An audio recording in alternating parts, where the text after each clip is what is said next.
let us talk about another coordinate system which is used in electromagnetic theory, and it is known as circular cylindrical coordinate system. Circular cylindrical coordinate system.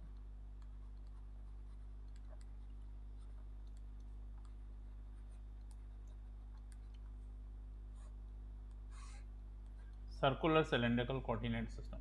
When we talk about circular cylindrical coordinate system, basically in this coordinate system we have to talk about three axes which are nothing but rho, phi and z.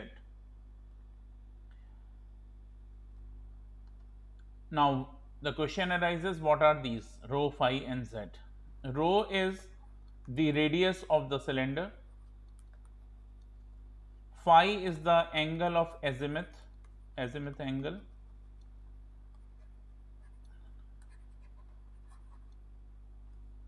and z is nothing but the height of the cylinder. These things should be clear in our mind. ठीक है, अब इन तीनों को यदि हम एक cylinder बना करके समझें तो ज़्यादा आसानी से हम समझ सकते हैं. So let us consider one cylinder, circular cylinder whose axis is exactly the z axis. ठीक है, तो हम कार्टेशियन कोऑर्डिनेट सिस्टम भी यहाँ पे बनाएंगे और एक सिलेंडर हम रखेंगे z एक्सिस के साथ, उसका एक्सिस मैच कर जाए इस तरह से.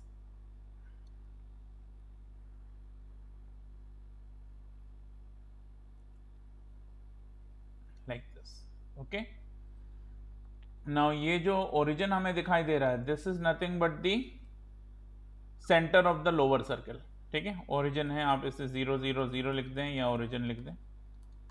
ठीक, एक्स वाई जेड एक्सिस तो अपनी जगह पर है ही कार्टेशियन, क्योंकि अब हम जो भी कोऑर्डिनेट सिस्टम पढ़ेंगे, चाहे वो सर्कुलर सिलेंड्रिकल कोऑर्डिनेट सिस्टम हो, स्फेरिकल कोऑर्डिनेट सिस्टम हो, तो हम उसे कार्टेशियन के रिस्पेक्ट में समझने की कोशिश करेंगे कि कार्टेशियन कोऑर्डिनेट में हमारे पास एक्स वाई जेड एक्सिस होते हैं, तो सिलेंड्रिकल में रो फाई जेड की पोजीशन एक्स वाई जेड के रिस्पेक्ट में क्या है, स्फेरिकल में आर थीटा फाई की पोजीशन एक्स वाई जेड के रिस्पेक्ट में क्या है, ये हमें समझना होगा. Okay, so this is X, this is Y and this is Z. Now upper circle is also having a center, lower circle is also having a center, और इन दोनों सेंटर के बीच का जो वर्टिकल डिस्टेंस है यही हाइट है cylinder की, जिसे आप z या h से रिप्रेजेंट कर सकते हैं. ठीक है, अच्छा, तो हमारे पास रो रेडियस हो गई, तो रेडियस सिलेंडर की यानी सर्किल की जो रेडियस है, यहाँ पे भी रो है, यहाँ पे भी रो है. एक सर्किल में कितनी रेडियस हो सकती हैं, इनफाइनाइट हो सकती हैं, तो रो की कई पोजीशन हो सकती है. अब रो हमें समझ में आ गया, z हमें समझ में आ गया, लेकिन फाई कहाँ है?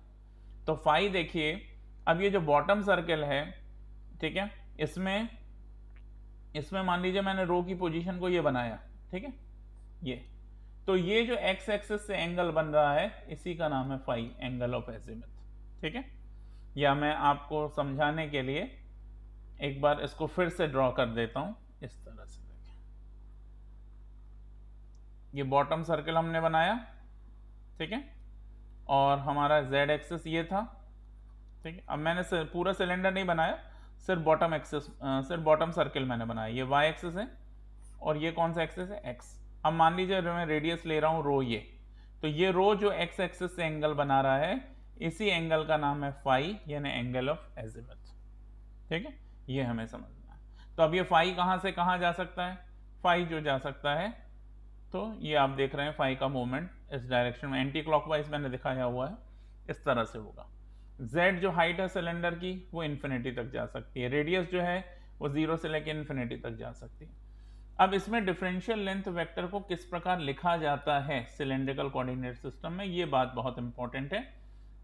डिफरेंशियल लेंथ वेक्टर को इसमें लिखा जाता है D rho A rho plus rho D phi A phi plus D Z A Z. ठीक है, इसको आपको दिमाग में बैठाना होगा, क्योंकि अगर हमें डिफरेंशियल लेंथ वेक्टर समझ में नहीं आ रहा है तो हम डिफरेंशियल सरफेस, डिफरेंशियल वॉल्यूम की बात कर ही नहीं पाएंगे. ठीक है, तो डिफरेंशियल लेंथ को समझना बहुत ज़्यादा ज़रूरी है। Differential length is nothing but D rho A rho plus rho D phi A phi plus D Z A Z. This is the formula of the differential length. Now if you want to talk about the differential surface, तो अब आप देखिए differential surface यहाँ पे जब बनेगा तो या तो वो रो और फाई से मिलकर बनेगा, या तो फाई और जेड से मिलकर बनेगा, और या फिर जेड और रो से मिलकर बनेगा। तो मैं इसको फर्स्ट पार्ट 1 कह देता हूँ, इसको सेकंड पार्ट 2 कह देता हूँ, इसको थर्ड पार्ट 3 कह देता हूँ। And let us talk about DS12। 1 2 मतलब पहला और दूसरा। पहले और दूसरे को लेकर यदि हम बनाएंगे तो ये क्या बनेगा, रो डी फाई और a rho cross a phi, क्योंकि हमें ये ध्यान रखना है कि area is a vector which can be determined by the cross product only, क्योंकि यदि आप दो वेक्टर का डॉट प्रोडक्ट करेंगे तो आउटपुट क्या होगा, स्केलर, और एरिया तो स्केलर होता नहीं है। इसका मतलब साफ है कि एरिया कभी भी डॉट प्रोडक्ट या स्केलर प्रोडक्ट से नहीं आने वाला। लेकिन दो वेक्टर का यदि हम क्रॉस प्रोडक्ट करेंगे तो आउटपुट हमेशा वेक्टर होगा, और एरिया वेक्टर होता है, यानी एरिया निकालने के लिए हमेशा क्रॉस प्रोडक्ट ही होगा। तो यहाँ पे एक बात मैं आपको क्लियर कर दूं जो कार्टेशियन में भी बतानी चाहिए थी, मैं भूल गया था, तो मैं यहाँ पे बता देता हूँ, और सिलेंड्रिकल में भी बता देता हूँ। AX AY AZ इस तरह से लिख लीजिए, और ये एक साइकिल बना लीजिए, ठीक है। और इस साइकिल का जो डायरेक्शन है उसको क्लॉकवाइज बना लीजिए, ठीक है। सिमिलरली आप क्या करिए, ए रो लिखिए, ए फाई लिखिए और AZ लिखिए, और इसमें भी एक साइकिल बनाइए, और इस साइकिल की डायरेक्शन भी क्या बनाइए, क्लॉकवाइज, यानी घड़ी के घूमने की दिशा में। अब हमारे लिए क्रॉस प्रोडक्ट को समझना बेहद आसान हो जाएगा। जब भी मैं बात करूंगा AX क्रॉस AY तो ये बात होगी AZ। What is AX cross AY? दो यूनिट वेक्टर का यदि आप क्रॉस प्रोडक्ट कर रहे हैं तो आउटपुट तीसरा यूनिट वेक्टर आएगा यदि आपकी डायरेक्शन क्लॉकवाइज है तो, और यदि क्लॉकवाइज नहीं है, एंटी क्लॉकवाइज है, तो तीसरा तो आएगा लेकिन नेगेटिव आ जाएगा। तो यहां AX cross AY is equals to AZ, AY cross AZ is equals to AX, AZ cross AX is equals to AY, because you are moving in the clockwise direction. Is it okay? Similarly यहां देखिए, यहां पे अगर हम बात करें तो क्या कहेंगे, A rho cross A phi means AZ, A phi cross AZ means A rho, ठीक है, and AZ cross A rho means A phi, because you are moving in the clockwise direction. But suppose you are taking A rho cross AZ, तो आपकी direction क्या हो जाएगी, anti clockwise, तो result आपका आएगा A5 but with minus sign, so this A rho cross AZ is nothing but minus A5. Similarly if you are doing A5 cross A rho it will be minus AZ, and if you are moving A rho cross AZ it will be minus A5, and AZ cross A5 minus A rho, because you are moving in the anti-clockwise direction or counter-clockwise direction. Okay. So DS12 हमें समझ में आया। Similarly DS23 यानी दूसरे और तीसरे को लेकर के अगर हम सिलेंड्रिकल कोऑर्डिनेट के दो टुकड़े ले लिए, हमने डिफरेंशियल लेंथ के बेसिकली दो टुकड़े ले लिए और उनका क्रॉस प्रोडक्ट करते हैं, तो हमें क्या मिलेगा, हमें मिलेगा rho D phi D z, और a phi cross A z is nothing but a rho, ठीक है। मैंने पहले वाले में यूनिट वेक्टर नहीं लिखा, आप देख सकते हैं, रो डी फाई और a rho cross a phi is nothing but a z. Cap भी लगा सकते हैं आप चाहें तो, बिकॉज यूनिट वेक्टर में कैप होती है, हर जगह लगाई जा सकती है, ठीक है। और नहीं भी लगा रहे हैं तो इसका मतलब हम ये मान के चलें कि वो यूनिट वेक्टर ही है, ठीक है। सिमिलरली DS31 यानी तीसरे टुकड़े और पहले टुकड़े को हम ले लें तो d Z D rho, so this is nothing but d Z D rho, और ए जेड क्रॉस ए रो, तो आप देख सकते हैं a Z cross a rho means again we are moving in the clockwise direction, result will be A5, so this is A5. Okay, if we are talking about differential volume now, differential volume, as I told in Cartesian coordinate system also, differential volume can be determined by the product, dot product or scalar product of differential surface and differential length. तो इसको निकालने का सीधा तरीका क्या होगा, कोई भी एक डिफरेंशियल सरफेस उठाइए, ठीक है, मैं इनको फिर से 1 2 3 नाम दे देता हूँ, ठीक है। इसको मैं इक्वेशन नंबर 1 कह देता हूँ, this is let's say equation number 2, this is let's say equation number 3, this is let's say equation number 4.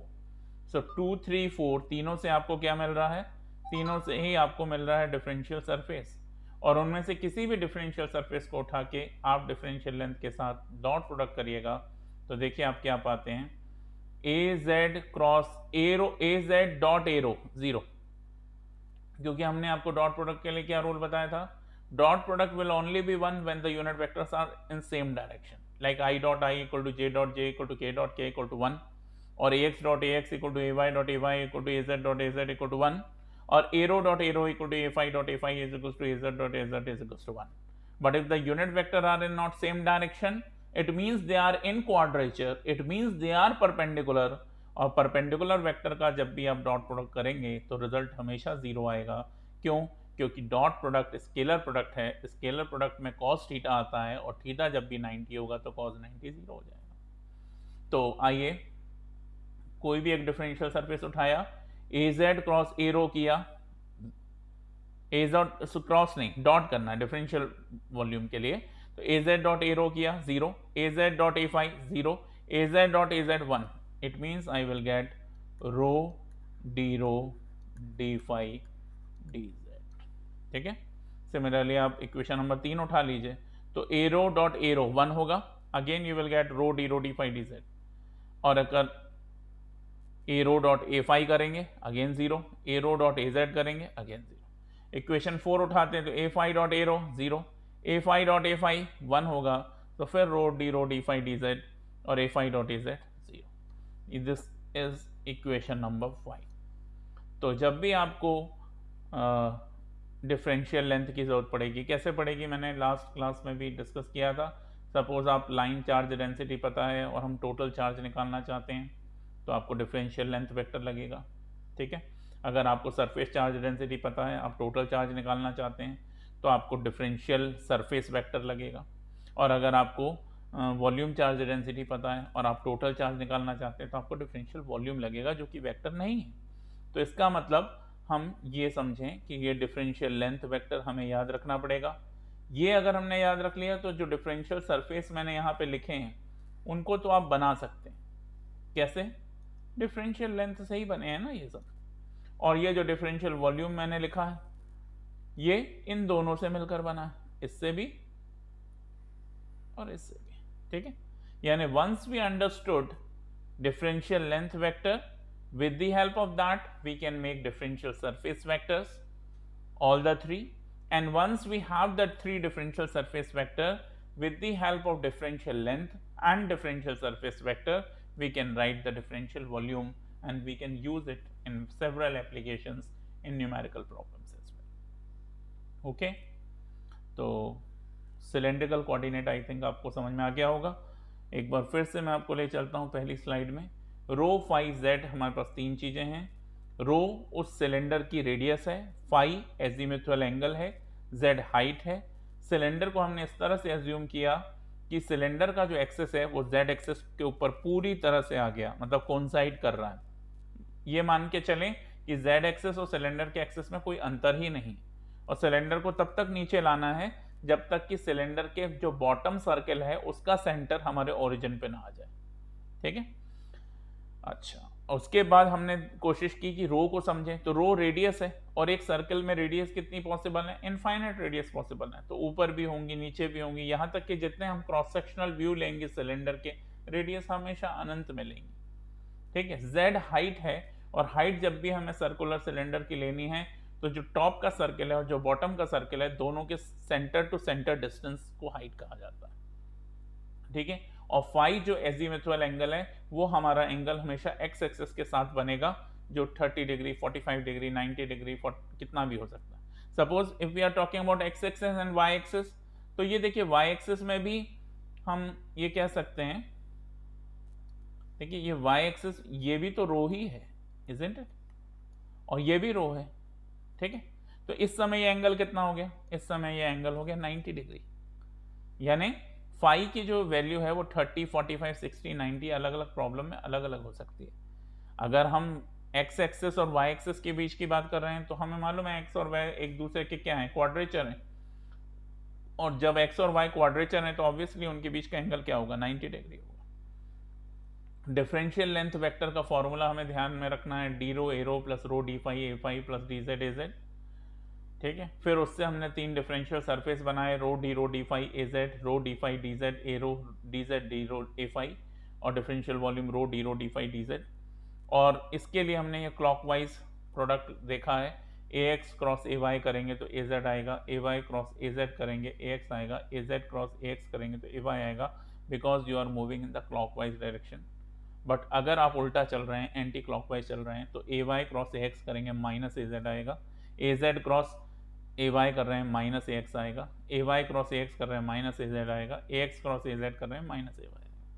मतलब जब भी आप क्लॉकवाइज, सीधी सी बात है, 2 यूनिट वेक्टर का क्रॉस प्रोडक्ट तीसरा यूनिट वेक्टर आता है, क्लॉकवाइज चलो तो पॉजिटिव आता है, एंटी क्लॉकवाइज चलो तो नेगेटिव आता है, ठीक है। यही चीज सिलेंड्रिकल में भी होती है। तो आइए अब हम इस पे एक प्रॉब्लम देख लेते हैं। प्रॉब्लम में मान लीजिए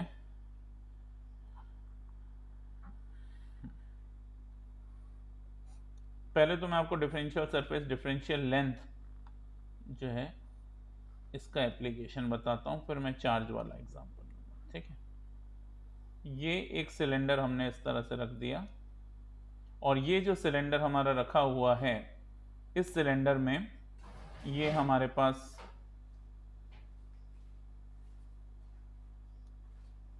इसको गौर से देखिएगा, ये हमारे पास दिया हुआ है, ये एक स्ट्रिप दी है, ठीक है।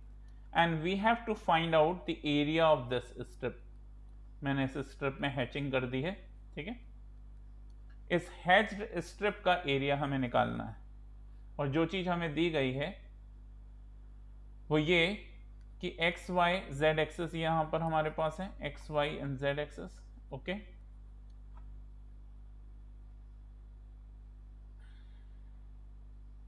इस सिलेंडर की जो हाइट है, सिलेंडर की height h is equal to let say 10 centimetre है, ठीक है।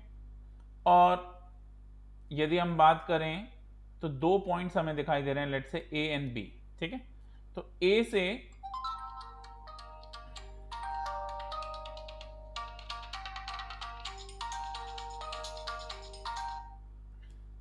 से जब हम ओरिजिन को मिलाते हैं, ठीक है, और B से जब हम ओरिजिन को मिलाते हैं, तो A जो है वो x एक्सिस से कितना एंगल बना रहा है, मतलब इसको थोड़ा आगे बढ़ा लेता हूं मैं, ठीक है। ये जो एंगल है हमारा लेट से 30 डिग्री है, और ये एंगल जो है हमारा लेट से 60 डिग्री है, ठीक है। अब हमें पूछा जा रहा है कि इस स्ट्रिप का एरिया बताइए। तो इस स्ट्रिप का हम एरिया कैसे बताएं? तो सबसे पहले हमें यह समझना होगा, पिछली स्लाइड में चलिए, हमारे पास 3 सरफेस एरिया हमें दिखाई दे रहे हैं, DS12, DS23, DS31, rho D phi A Z, rho D phi D Z A rho, D Z D rho A phi. तो हमें यह तय करना पड़ेगा कि इन 3 में से कौन सा फॉर्मूला यहां पे सही बैठता है, फिट बैठता है, ठीक है। मतलब जहां पे देखिए डी रो डी फाई है, मतलब रो चेंज हो रहा है, फाई चेंज हो रहा है। जहां पे DS23 है यानी डी फाई डी जेड है, मतलब फाई चेंज हो रहा है, जेड चेंज हो रहा है। और जहां DS31 लिखा है, डी जेड डी रो, मतलब जेड और रो चेंज हो रहा है। तो इसमें हमें ये देखना होगा कि क्या चेंज हो रहा है, रो चेंज हो रहा है, फाई चेंज हो रहा है, जेड चेंज हो रहा है, इन 3 में तीनों चेंज हो रहे हैं, या 3 में से कोई 2 चेंज हो रहा है। तो पहली बात मैं आपको क्लियर कर दूं कि तीनों चेंज होंगे जब हम वॉल्यूम निकालेंगे, और जब हम सरफेस निकालेंगे तो कोई 2 चीजें चेंज हो रही हैं। तब आप देखेंगे जब हम इस स्ट्रिप के बॉटम पार्ट से अपर पार्ट की तरफ चलते हैं, यानी हम जेड एक्सिस के अलोंग चलते हैं, तो हाइट चेंज हो रही है, ठीक है। और ए से बी हम जा रहे हैं तो फाई चेंज हो रहा है, ठीक है। यानी किस किस में परिवर्तन हुआ, फाई एंड जेड में, ये हमने आइडेंटिफाई कर लिया। तो अब आप देखिए फॉर्मूले में एक फॉर्मूला 2 है, फॉर्मूला 3 और 4 नंबर का है, इसमें से कहां पे आपको फाई और जेड चेंज होता हुआ दिखाई दे रहा है? तो ऑब्वियसली DS23 में दिखाई दे रहा है, ठीक है। तो हम DS23 लगाएंगे यहाँ, जो कि है rho D phi D Z A rho, ठीक है। ये जो फॉर्मूला है rho D phi D Z A rho DS23, ये लगाएंगे। अब आपको ये समझना होगा कि यही फॉर्मूला क्यों उपयुक्त है यहाँ पर, क्यों? क्योंकि हमने इस प्रॉब्लम को लेकर ये समझा कि इसमें रो चेंज नहीं हो रहा। क्यों?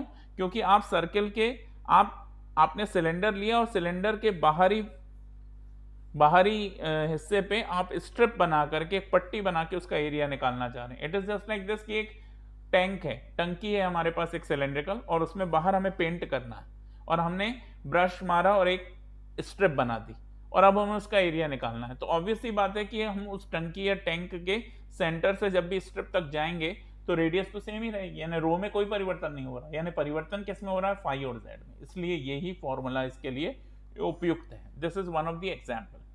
So I can write here S can be determined by the surface integral of ds. So S can be determined by the surface integral of ds. ds is what? Rho d phi dz and a rho. ठीक है, और रो की value मान लीजिए, suppose rho is equals to 5 centimetre, problem में given है suppose, ठीक है। तो रो की वैल्यू मैं 5 रख दूंगा। फाई की वैल्यू क्या है? 30 से 60, यानी 30 डिग्री यानी π/6 रेडियन, और 60 यानी π/3 रेडियन। और z की लिमिट क्या आएगी? नीचे है जब आप z है 10 सेंटीमीटर, जब आप बॉटम में रहेंगे तो हाइट 0 रहेगी, और ऊपर जाएंगे तो हाइट 10 सेंटीमीटर, तो 0 से 10 हो गया ये। सो s बराबर मैं क्या लिख सकता हूँ? रो बाहर आ गया, रो की वैल्यू कितनी है? 5 centimetre, I can directly put 5। D phi का इंटीग्रल 5 हो गया, और फाई की लिमिट क्या हो गई? π/6 से π/3। डी जेड का इंटीग्रल z हो गया, z की लिमिट क्या हो गई? 0 से 10। So now I can write s is equals to 5 into π/3 minus π/6 is nothing but π/6, and 10 minus 0 is nothing but 10. So 50/6, so this is nothing but 25/3. ठीक है,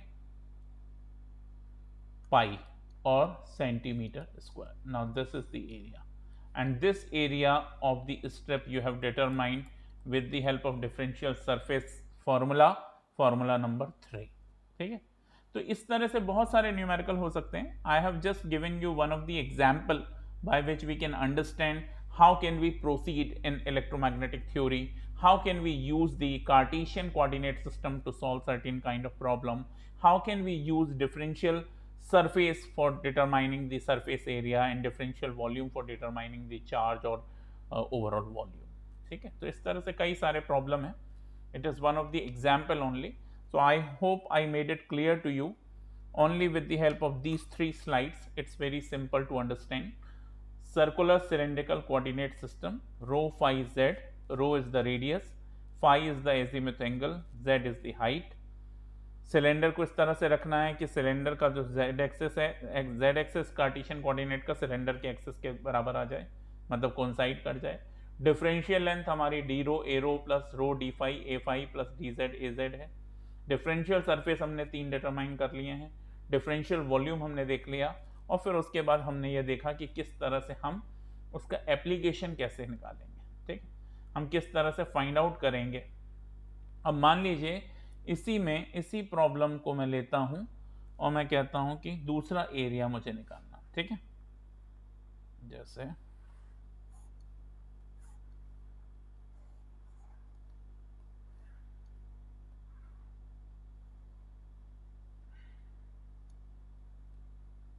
suppose I want to find out this area. Okay, ये area मुझे चाहिए. अब ये जो vector है, ठीक है, suppose this angle is let's say 30 degree, और ये एंगल तो बताने की जरूरत नहीं, आप जानते हैं 90 डिग्री, और h की वैल्यू मैंने आपको दी है 10 सेंटीमीटर, पिछला प्रॉब्लम ही है, और रो की वैल्यू है 5 सेंटीमीटर, सेम प्रॉब्लम. ठीक है, डेटा वही है, प्रॉब्लम डिफरेंट है. और इसको मैं कुछ नाम दे देता हूं, लेट से O, इसको A, इसको B. यानी मुझे अब क्या निकालना है? Area OAB. तो जब मैं एरिया OAB को देखूंगा तो देखिए इसमें हाइट का कोई रोल नहीं है, क्योंकि मैं तो बॉटम सरफेस की बात कर रहा हूं. मैं तो बॉटम से टॉप या टॉप से बॉटम तो जा ही नहीं रहा, जो कि पिछले सवाल में जा रहा था. मैं बॉटम से टॉप या टॉप से बॉटम, तो हाइट आ रही थी.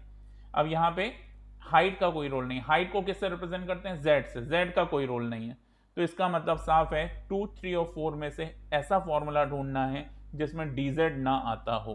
तो आप देखिए 3 में dz आ रहा है, 4 में भी dz आ रहा है, इक्वेशन नंबर 2 में dz नहीं आ रहा. तो this is the right choice. Is it okay? Because कई बार जैसे मैं ये कह रहा हूं कि आप ये देखिए कि कौन से 2 एक्सिस में परिवर्तन हो रहा है, वो देखने में थोड़ा समय लगेगा. लेकिन अगर हम ये देखें कि कौन से एक्सेस में परिवर्तन नहीं हो रहा तो हम शायद जल्दी आंसर तक पहुंच सकते हैं। तो किस में परिवर्तन नहीं हो रहा, इसमें अगर हमने देखा तो किस में परिवर्तन नहीं हो रहा था, रो में परिवर्तन नहीं हो रहा था। क्यों? क्योंकि हम बाहर की स्ट्रिप में ले रहे हैं, तो हर बार सेंटर से बाहर आएंगे तो रेडियस सेम ही रहेगी, तो रो में परिवर्तन नहीं हो रहा। तो हमें ऐसा फॉर्मूला ढूंढना है जिसमें डी रो ना आता हो, तो बीच वाला था 3, वो लगा दिया। अब यहां हमने देखा z नहीं आ रहा तो dz नहीं आना चाहिए, dz नहीं आना चाहिए तो 2, यानी ds12 is equal to rho D rho D phi az। ठीक है, ds12 is equal to rho D rho D phi, dz नहीं आना चाहिए ना, rho D rho D phi az। Unit vector az आएगा, जो कंपोनेंट एब्सेंट रहेगा उसी का यूनिट वेक्टर प्रेजेंट रहेगा। ये सीधा मैसेज है, आप देखिए गौर से। पहला ds12 में क्या एब्सेंट है, dz एब्सेंट है, यूनिट वेक्टर az। दूसरे में क्या एब्सेंट है, डी रो, ए रो प्रेजेंट। तीसरे में क्या एब्सेंट है, डी फाई, ए फाई प्रेजेंट। क्यों? क्योंकि जिन दो चीजों से मिलकर यूनिट वेक्टर बनेगा, एरिया बनेगा, वो एरिया की जो डायरेक्शन है वो तीसरे के तरफ आएगी। ठीक है, क्योंकि क्रॉस प्रोडक्ट है ना, x और y से क्रॉस प्रोडक्ट हमेशा z एक्सिस की तरफ रहेगा, z और x का क्रॉस प्रोडक्ट y की तरफ रहेगा, y और z का x की तरफ रहेगा। उसी तरह रो और फाई का z की तरफ रहेगा, z और फाई का रो की तरफ रहेगा, z और रो का फाई की तरफ रहेगा। ये हमें ध्यान रखना। तो आइए, s is equals to what I can write, surface integral of ds12 and that is nothing but rho D phi az। और रो की लिमिट हमने क्या रख दी, रो की लिमिट 0 to 5 और फाई की लिमिट 30 से 90 यानी π/6 से π/2। ठीक है, सो s इज इक्वल टू रो की वैल्यू कितनी है 5, इसको बाहर कर लिया, नहीं रो को बाहर नहीं कर सकते, रो का तो इंटीग्रल करना है, रो डी रो, तो रो डी रो का integral rho square by 2 limit 0 to 5, phi का डी फाई का इंटीग्रल फाई लिमिट π/6 से π/2। बस इसी को सॉल्व करते हैं, तो 5 का इसको 25/2 मल्टीप्लाइड बाय 90 में से 30 गए तो 60 बचेगा यानी π/3। ठीक है, तो the answer is 25 π/6 centimetre square. This is the surface area. I hope I made it clear to you. ठीक है, this is the another example by which we can understand how we can use the differential surface area in circular cylindrical coordinate system in order to determine the desired area और जो भी area आप निकालना चाहते हैं। Is it clear? तो I hope I made it clear to you. ठीक है, सो सिर्फ 4 स्लाइड में हमने सर्कुलर सिलेंड्रिकल कोऑर्डिनेट को समझने की कोशिश की है। रो फाई जेड क्या होता है, सर्कुलर सिलेंड्रिकल कोऑर्डिनेट में differential length, differential surface, differential volume कैसे निकालते हैं, क्रॉस प्रोडक्ट कैसे लेते हैं, न्यूमेरिकल कैसे सॉल्व करते हैं, वगैरह वगैरह। Okay, thank you very much.